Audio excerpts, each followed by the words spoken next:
julgo que a projeto de portaria que propõe o aumento salarial do contrato coletivo de trabalho está a ser publicada. Portanto, penso que é um dos nossos passos alcançados e permitam que vos dê esta informação que, de facto, penso que neste momento foi para a publicação no Joram os aumentos salariais e que prevê não só o aumento salarial, mas também com atualizações pecuniárias no que diz respeito ao contrato coletivo de trabalho da hotelaria. Bom, mas, de facto, na qualidade de responsável pelo Governo Regional na área do trabalho, aqui estou com toda a disponibilidade para abordar a atual situação do mundo do trabalho da região autónoma da Madeira e esclarecer as questões que as senhoras e os senhores deputados entendam colocar. Não posso deixar de lembrar que a presença dos membros do Governo nesta Assembleia não deixa, e bem, de corresponder a um compromisso assumido por este Governo, a quando a tomada de posse, o de comparecer com regularidade nesta Assembleia, dignificando a nossa democracia e a nossa autonomia. Dito isto, gostaria por referir que, conforme o regimento, pretendo apresentar de forma clara e espero que esclarecedora um conjunto de dados, todos eles verificáveis, acerca das questões suscitadas no requerimento apresentado a esta Assembleia. E embora haja, sem qualquer dúvida, muito por fazer para assegurarmos a criação pelas empresas do maior número de postos de trabalho, para assegurarmos a correção de desigualdades e para alcançarmos maior coesão social. Já iniciamos o nosso caminho.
Não só através da ação política e de medidas implementadas por este Governo em exercício de funções, há apenas 7 meses, mas também pelos dados de natureza económica e social.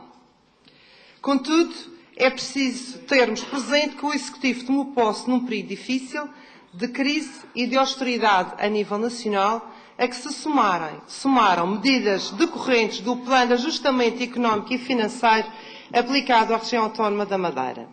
Estamos decididamente empenhados em enfrentar e superar este quadro económico e social, criando condições para a retoma do crescimento económico, progresso social e da melhoria das condições de vida na nossa população. Mas, sem demoras, permitam que sublinhe uma frase do texto do requerimento aqui em apreço que me foi enviado. A não serem invertidas as desastrosas políticas que estiveram na origem da crise, bem como os seus catastróficos efeitos, estes acentuar-se-ão e prolongar-se-ão no tempo, afetando mais trabalhadores e as camadas mais desfavorecidas. Senhoras e senhores deputados, permitam um pequeno reparo. As políticas que deram origem a esta crise foram o despesismo e o endividamento, que estiveram, efetivamente, na origem da crise. Repito, senhoras e senhores deputados, o despesismo e o endividamento. Estas políticas foram invertidas pelos governos social-democrata da região autónoma da Madeira e a nível nacional. Esperemos, sim, que, tal como no passado o recente novo Governo, não volte a trilhar os caminhos do despesismo, do endividamento, empenhando o que o país tem e o que não tem. Por cá, o Governo Regional tem vindo a prosseguir uma política de contenção, o que, por si só, constitui um sinal inequívoco de inversão de responsabilidade e de credibilidade. Prova disto é o regresso da região, por exemplo, aos mercados e a prorrogação do prazo de amortização da dívida em mais 7 anos. Senhoras e senhores deputados, todos nós conhecemos, ou pelo menos deveríamos conhecer, os sacrifícios que passam toda a nossa população. E todos nós ambicionamos restabelecer condições de vida, devolver salários aos trabalhadores e as pensões aos nossos idosos e aos mais favorecidos e que se reportam naturalmente aos anos anteriores, nomeadamente a quando o pedido de ajuda externa. Esta ambição julgo ser da maioria de todos nós. Mas esse objetivo atinge-se por via do crescimento económico, algo que o país e a Madeira ainda estão a dar os seus primeiros passos. Senhoras e senhores deputados, a Secretaria Regional da Inclusão e Assuntos Sociais não foge à realidade dos números, que nos indicam um crescimento do número de cidadãos inscritos no Instituto de Emprego nos últimos meses. Aliás, prova disso é que hoje mesmo estão online os números relativos ao mês de novembro e onde referem todas as taxas de desemprego. E também não foge aos dados do desemprego da região apresentados pelo INE no terceiro último trimestre. Ambas as situações dizem que há mais pessoas a precisar do nosso empenho e a precisar de novas soluções. E o empenho em ativamente contribuirmos para a construção de novas oportunidades já começou. Não começou sob a forma de propaganda, como já foi anunciado, mas não começou com palavras, mas sim com atos. Começou, por exemplo, com a reformulação de medidas existentes, com o lançamento de novas soluções dirigidas especificamente aos mais jovens, com soluções desenhadas para responder especificamente aos desempregados de longa e de muita duração, com estímulos à aceitação de ofertas de emprego junto de cidadãos beneficiários de prestações de desemprego.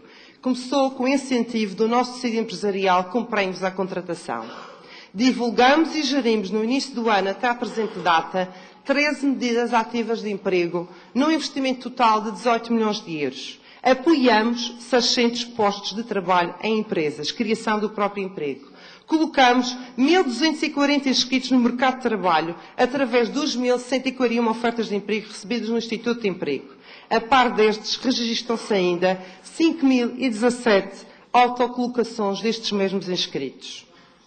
E as medidas de emprego abrangeram um total, que poderão confirmar, de 4.142 cidadãos em situação de desemprego e asseguramos apenas, não são tão os números como dizem os que estão em formação, 1.486 estágios profissionais junto dos jovens. Não podemos esquecer das várias medidas que foram desencadeadas para a proteção social dos trabalhadores, muitas vezes esquecidas. E existem medidas de emprego, mas existem também medidas que foram tomadas para a proteção dos trabalhadores, nomeadamente a partir do ano de 2011. Falo aqui das medidas do sistema previdencial, nomeadamente, como já referi, a partir do ano 2011, onde vos vou assinalar apenas algumas. Tornou-se mais fácil o acesso à proteção de cidadãos com carreiras contributivas curtas, situação particularmente relevante no caso dos mais jovens. Foi assegurado o direito ao acesso à proteção social aos profissionais liberais e empresários, que não acontecia. Foi majorada a proteção social para casais com filhos e cidadãos em união de facto. Foi garantido aos cidadãos com carreira contributiva longa um alargamento no período que beneficiam de prestação de subsídio de desemprego. São inúmeras as medidas alargadas para o apoio e que surgiram após a crise. Contudo, não omitimos nem escondemos os números. Como já referi, os mesmos constam no nosso site do Instituto de Emprego, os números do desemprego perfeitamente atualizados. Senhoras e senhores deputados, o nosso debate não se pode cingir a apenas estes números, porque há muitos dados a observar e a analisar, os quais dão-nos esperança e validam o trabalho que tem vindo a ser desenvolvido. Vejamos, nos 3 trimestres já decorridos de 2015, o Instituto Nacional de Estatística, acerca da constituição da dissolução de pessoas coletivas e entidades equiparadas, indica-nos que a região autónoma da Madeira que na região foram constituídas 811 sociedades, contra 485 dissolvidas. As primeiras superam em cerca de 47,2% as segundas. Fala-se de uma acelerada degradação da qualidade de emprego da região autónoma da Madeira. Pois bem, senhoras e senhores deputados, o que nos diz a Direção Regional de Estatística no seu relatório de emprego no terceiro trimestre de 2015, sobre a população empregada a tempo completo e a tempo parcial, diz-nos o seguinte: no terceiro trimestre há menos 175 trabalhadores empregados a tempo parcial face ao segundo trimestre do ano e menos 3.161 trabalhadores a tempo parcial do que há um ano. Repito, menos 3.161 trabalhadores a tempo parcial do que há um ano atrás. E registramos ainda mais 946 trabalhadores empregados a tempo completo no terceiro trimestre de 2015, quando comparado com o terceiro trimestre do ano atrasado. Se olharmos apenas aos trabalhadores por conta de outrem, registramos que hoje existem mais 2.052 empregados a tempo completo que há um ano atrás. Todos concordamos que a evolução do trabalho a tempo completo e do trabalho a tempo parcial dão-nos respostas acerca da qualidade do emprego. E quanto à precariedade muitas vezes falada, uma questão igualmente levantada e descrita com algo quase endémico à nossa vida económica. Pois o mesmo relatório da Direção Regional de Estatística, que de resto, como todos sabemos, veicula os dados do INE, apresenta um claro e inequívoco recuo de 21,1% do subemprego na RAM em relação ao segundo trimestre de 2015, bem como uma descida de 6,4% face ao terceiro trimestre do ano atrasado. De igual forma, os contratos com termo caíram 1,2% em relação a um ano e hoje registramos mais de 2.419 trabalhadores com contratos sem termo, quando comparado com o terceiro trimestre de 2014. Falo aqui nos números porque é a melhor forma de analisarmos. Não podemos olhar só para as estatísticas e ver os níveis de desemprego. Temos que olhar e avaliar o que tem acontecido ao longo dos anos. De facto, há fenómenos que vieram engrossar as nossas estatísticas. E eu posso dizer quais. E há fenómenos que, como devem calcular, não são apenas em 6 meses, nem mesmo num ano, que iremos ultrapassar esta situação. Por exemplo, temos os desempregados sazonais, que de facto são um grande número, nomeadamente da época da Ilha do Porto Santo. Temos o sector da construção civil, temos a procura do primeiro emprego, que agora os jovens terminam as universidades e procuram-nos. Temos os professores, temos os atoneiros. Temos de facto vários fenómenos que fazem aumentar as nossas estatísticas, nomeadamente quanto ao número de desempregados. A maior dificuldade não se prende, como muitas vezes é dito, com a educação dos jovens. Hoje, os jovens encontram-se melhor preparados e apetrechados para responder às necessidades e exigências do mercado de trabalho. A dificuldade que todos nós, comunidade, enfrentamos é na colocação dos cidadãos com menores qualificações, em faixas etárias mais elevadas e com passado muitas vezes ligado à construção civil. Aliás, 20,4% dos desempregados são da construção civil, dos quais mais de 79% têm apenas o 6º ano de escolaridade.